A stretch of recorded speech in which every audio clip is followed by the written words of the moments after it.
You ask Tiger to solve. This deals with linear equations with one unknown. The final result is x equals 5/4. Let's solve it step by step. Simplify the expression. Expand the parentheses. Group like terms. Simplify the arithmetic. Expand the parentheses.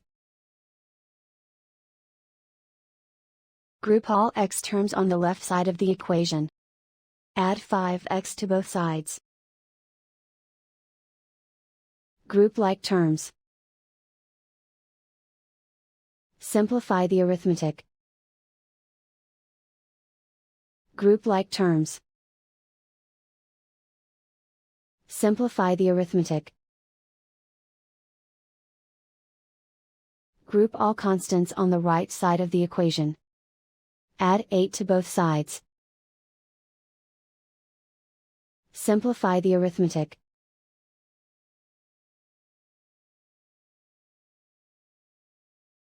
Isolate the x.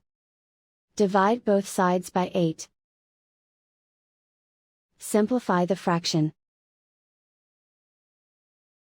Find the greatest common factor of the numerator and denominator. Factor out and cancel the greatest common factor. And so the final result is x equals 5/4.